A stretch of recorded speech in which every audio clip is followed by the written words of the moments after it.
We are gonna have a sleepover on a real US aircraft carrier, and I'm gonna show you all over this place. It's called the USS Hornet, an Essex-class aircraft carrier that's done more than you think. But we'll get to that in a minute, because I'm about to host a sleepover on it. I'm Mike, and welcome to DownieLive. But you can't have a sleepover without friends, so let's go surprise some. We'll see what they think. These are my editors, Andrew and Kyle, and it's about time they finally come on one of these fun adventures, but they have no idea where we're going or what we're doing. I'm on the edge of my seat, I think. Yeah. I don't know what to expect. I think it's gonna be a pontoon boat. I think that's what it's gonna be. Well, it looks like we're going into like a shipping yard or something. A shipping yard? Yeah. We're going on a super yacht. What is going on? This is so weird. I think this is it on the left. Yeah. What? Whoa. No way. Are you serious? Yeah. Holy. You're what? I was undershooting my estimation a little bit, I think. Wow. You boys ready for a sleepover? Hell yeah. How did you hear about this even? Anyone can do it. The public can do it. You can do it. That's so crazy. We're gonna sleep over on an aircraft carrier. We've got a few activities planned on board as well. I'm All right, excited. I'm let's do nervous, it. but I'm excited. The USS Hornet is now a Sea, Air, and Space Museum and is now open to the public here in Alameda, California. It's like the biggest boat in the ocean, man. They're humongous. Cool. This is like a dream come true for you? Yeah, kinda. I just think they're like such cool boats. They're so humongous. They are super impressive, and we're about to learn a lot more about it and a little about what it's like to live on one. Welcome aboard the USS Hornet. Hi. Hey! Wow. Wow. But this isn't your average hotel lobby. They were able to fit, I think they said 100 planes with folded wings. Wow. This one right here is one of the coolest ones because we fished this out of Lake Michigan No way. so that they could restore it. Yeah. First things first, let's check into our room for the night. We give you these fancy Hotel Hornet keys. This is yours. Cool. Oh wow, look at this room. We've got the bunk right out on the hull. Look at that. I guess make the most space you can on the ship. And just as if we were in the military, we get to make our own beds. We're gonna make fun of our bed making. I know, we're not in the military, clearly.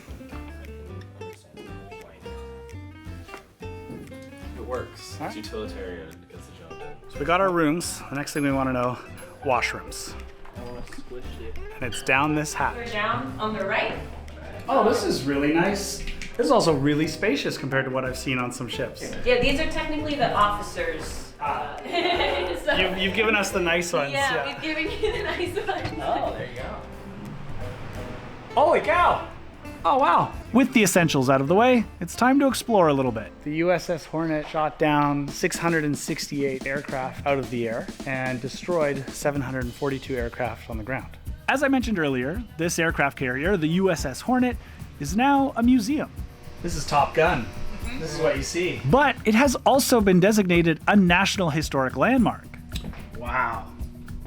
I can see you gave us the nice room where we've got a little more space than piled in here. We give our scouts these ones. Yeah. The scouts get the full experience. Could have been you, Can you Andrew. imagine?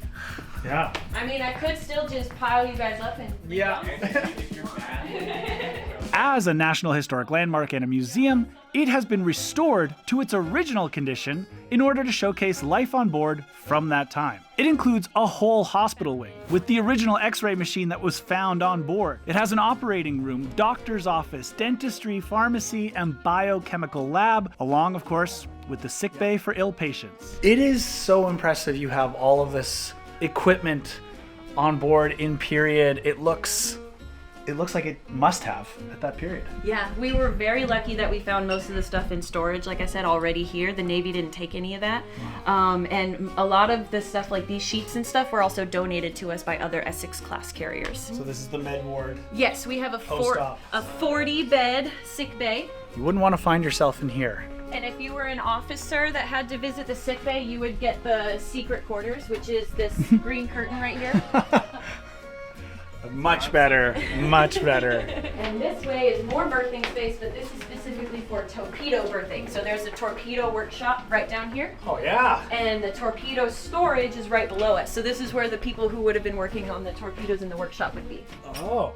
So they sleep here, and if they get a call for a torpedo, they can get out of bed and do it immediately. See, this is where these originate. Gotcha. So you come in here, and this is where they would end Whoa. up. Okay, so torpedo storage. Yeah, so these would open up. These right here. Yeah. And they would also come up from in here to go down. This little bulkhead right here. Yeah. You would go down a shaft about 1-2 decks, and the torpedoes are just stacked. Wow. Okay, let me get this straight. Yeah. These Yes. torpedoes Yes. are stored down here below. Yes. They get brought up, then they essentially get hooked up to this crane and craned through the ship to get back to... Oh, that is so cool. So simple, but so cool. Yep. And so there would be a couple of these mechanisms throughout so that they can change the direction of where it's going. But yeah, anywhere you see these, that's what this is for. Right. To carry these guys around on the hoist, this hoist. So you could be coming out of the shower and walking and go, oh, excuse me, and a torpedo is going through the hall. Now, let's go see what this ship was maybe most famous for. So Hornet did pick up the Apollo astronauts. Really? Yes, they picked up Apollo 11. This ship picked up Apollo 11. Yes, these are Neil Armstrong's footprints.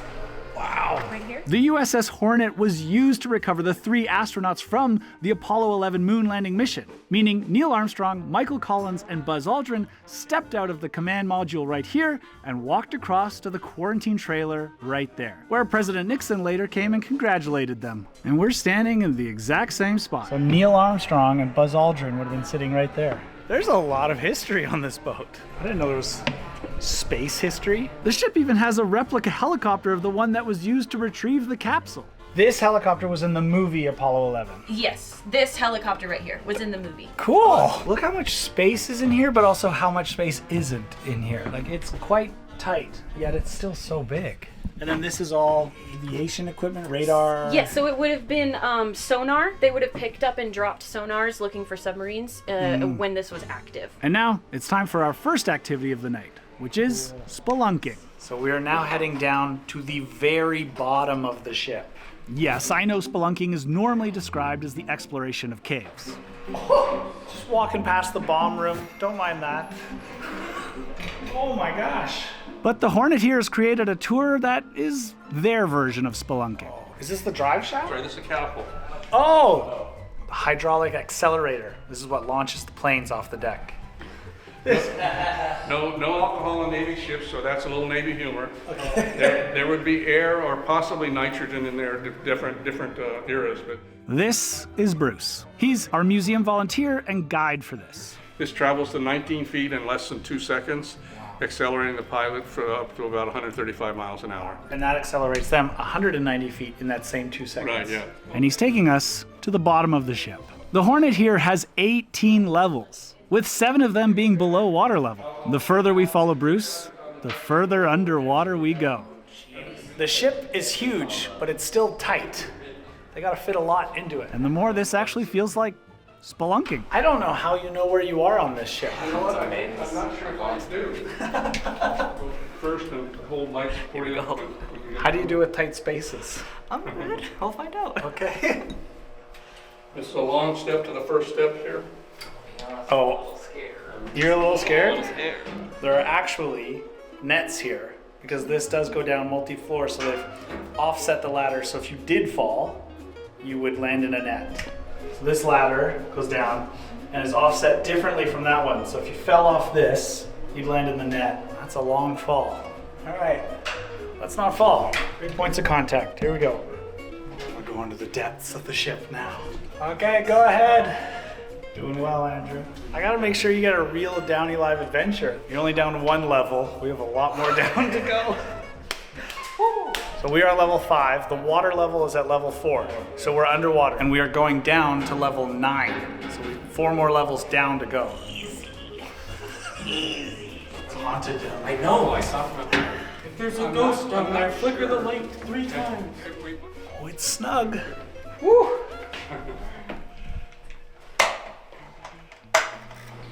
Doing great, Andrew. Safety first. One more step. Actually, it's not a step, it's the actual deck. All right, Kyle. Deck 6 now. That is so creepy. Even the noise is creepy. Finally, we reach the bottom. One long one there, one giant step for mankind. And what do they keep at the bottom of the ship? Would have been ammo storage, and that's an ammo hoist. So that's an elevator that would have got it up. This floor is uneven because this is the hull. This is the very bottom of the ship. So this was an ammunition storage room. Yes. So they'd keep munitions underwater. So is that safer, or is that? I mean, obviously it was the right choice. I know heavy stuff they want to keep low. Oh yeah, that makes sense. And it's pretty well protected here. We're pretty close to the center of the ship. Sure. So Torpedo has to go through a lot to get here. Yeah. All right, let's come back up the ladders a bit and explore a few more interesting spaces on board. This is the brig, jail, if you will, on deck jail. This is where you're sleeping tonight. I'm just kidding, Andrew. This doesn't look very comfortable. I mean, there are 3 beds in this one. Imagine being 3 people in here. It could be the 3 of us in here. This ship is so big, I can't help but wonder how Bruce knows so much about the ship. But I think I've figured it out. So what was your role, your position on board? It's a mouthful. Okay. I was an interior communications electrician. Any communication, yes.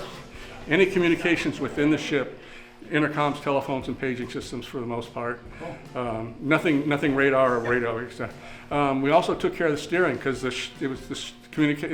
steering was communicated electrically from the helm to the rudder. Wow. And we showed the movies too. I don't know what the connection was, but we showed the movies, which meant we got the first choice of movies when we got. And by movies, you mean reels, right? Real, yeah. Motion pictures? I went to 1 week of motion picture projection school. Wow. I spent a week learning how to show the movies. And you can see how attached he is to his time serving in the Navy and what this ship means to him. I got my orders to the Ranger, which was here in Alameda, right in the middle of decommissioning. I don't know what stage, but before the end. And at the time I was excited. I thought, I'm getting out of this noisy, dusty place and finding my new adventure. But in hindsight, the decommissioning ceremony is really touching. It's really cool. All the sailors are in their dress whites. I get kind of weepy thinking about it. Yeah. And so in hindsight, I'm sorry I missed that.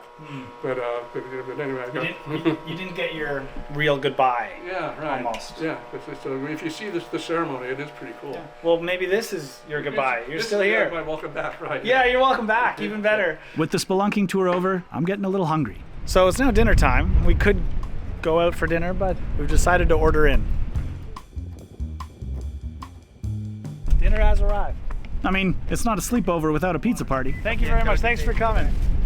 You found us. So I think there's only one spot to eat this. Come with me.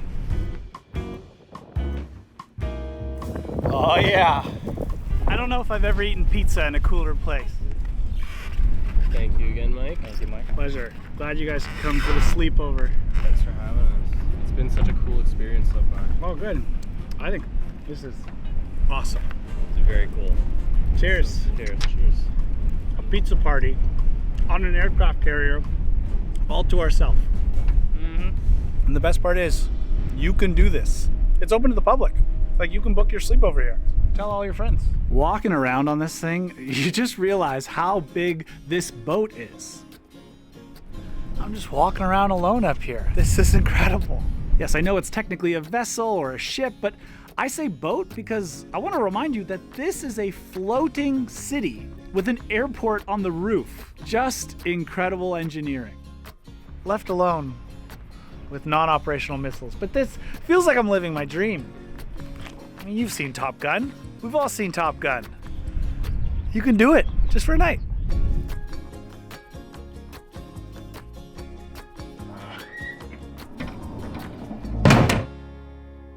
Once the lights go out, you gotta use your phone as a flashlight. Now, which way was my room again? Where are the guys? Andrew! I'm scared of the ghosts. Scared of the ghosts? You're not gonna like our next tour. I want to go home. Finally, we come out to a part of the ship called the tailfin to watch the sunset behind San Francisco across the bay. Oh wow. Sunset behind the city. I don't think those are mountains, that's fog. Yeah. That's all fog. Well, now that the sun is set, I think we have one more tour. A spooky one. You'll be fine. Okay, we're ready. All right, come on in. Are there ghouls? They're not real, they're just ghosts. Just spirits, we call Spirits. I don't know how I feel about that. This is the ghost tour. We're seeing if there are any spirits about. So there's no one else on the boat except for us. So if we hear noises or encounter anyone, it's a creepy place when you're all alone at night in the dark, isn't it? So there are a couple rooms that have had more action with the spirits than others. Excess storage for a bunch of radio and... Oh, cool. Ooh, what is that? So this is the K2 meter. And that's gonna measure, what does it measure? It measures electricity nearby. Ghosts have electromagnetic fields, according to the lore. If anyone is here with us, we would like to let you guys know that we're friendly. Right on. Here you go. There it is. You have a lovely home. I've really enjoyed visiting it so far. Wow. It's a bunch of old radio equipment, so we can see if we're in tune with our spiritual side. I think someone might be here with us. It went to red for a second there.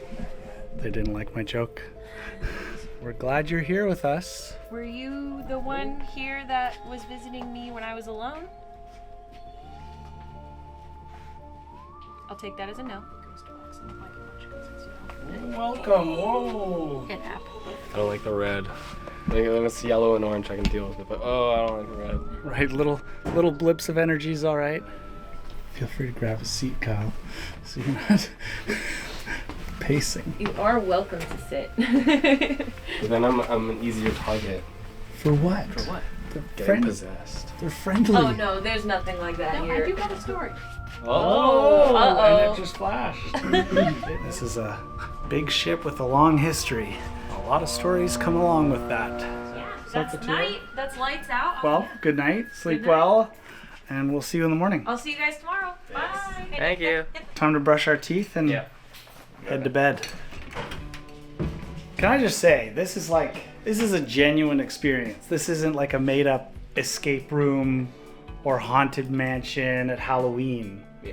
This is an actual Navy vessel with stories. Definitely a genuine, interesting experience. A lot of history. Yeah. Yeah. I've never done anything like this in my life before, that's for sure. This is the coolest thing ever. You took his line. It's my line. Kyle's been saying that off camera this whole time.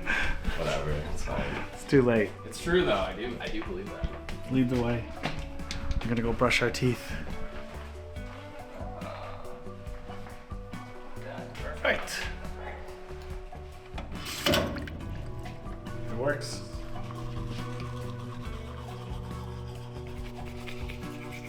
Just brushing our teeth on an aircraft carrier. My bed is incredibly comfortable. I can't lie. It's like surprisingly comfortable. It's a little concaved. Yeah? Yeah. I think I got the good one. I think I have like a mattress topper on mine or something. It's very like, A little caved in. oh, I'm gonna have a good sleep. You look cozy. I'm comfy. This is like That's okay. an ideal sleepover setup. You Yeah, got yeah. one, and then the stepped, but not like a regular bunk bed above you. And the only problem is I have to get in Yeah, that's and the step thing, over right? you. Okay, I'm gonna hit the lights. You guys ready? Ready? Ready. All right. Good night. Man, that is dark. Holy. So, in pure darkness and with no noisy neighbors, we finally get to catch some sleep along with the planes. And luckily, no ghosts wake us up. But this morning, we still need to figure out our own breakfast. And we all know there's only one right answer. We got breakfast of champions. Ta-da! Ta-da! I think I had the best bed, so I slept pretty well. I think I had like a mattress cover or something. It was pretty comfortable actually. People plan a lot of date nights, but you don't plan cool sleepovers with your friends. I think this is something that should be done more often. I like this. Good pizza. Very good pizza. Better the next day. Always. All I can say is, what a unique experience. And I highly recommend you get some friends together and surprise them with a unique sleepover. And if you want to do it here at the USS Hornet, well, I'll link them in the description down below. Okay, bye, thank you. Bye, guys. Bye. Thanks for having us. Well, you don't get that every day. Sleepover complete. I don't know where I'm going next, but I know I want these guys and you there with me. I'll see you next week. Now, talking about the military as a topic can be divisive these days, along with other topics like politics, the economy, and heck, even medical care. And that's why it's important when you're reading the news to understand which perspective you're getting. So I'd like to thank the sponsor of this segment, Ground News, for creating a website and an app designed to help you pull back the curtain on media bias. Ground News also avoids algorithms, so you can get a more honest representation of the news in the world. Every story comes with a quick visual breakdown of the political bias, factuality, and ownership of the sources reporting, all backed by ratings from 3 independent news monitoring organizations. Okay, let's take a look at an example. Here's a recent story about how climate change could be making air turbulence worse. We can see there are 20 sources reporting on this, with over half of them leaning left, far outweighing the coverage on the right. Below that, we can see the reliability of the reporting outlets, as well as their ownership. I can also compare the headlines and read every article without leaving the app. Another great feature I like is Blind Spot, which shows you news stories that are being underreported by one side of the political spectrum, so you don't get stuck in your own echo chamber and can have a broader view on the news. So, Ground News really gives you all the tools you need to be a critical thinker, and I couldn't speak more highly of them. And luckily for us, they're offering a discount. 40% off the Vantage subscription, if you use my code, of course. So ground.news/DownieLive, or I've left it linked in the video description down below. And you'll be helping to support an independent media platform that's looking to transform the media landscape and make it a little more transparent. Thanks, Ground News. See ya!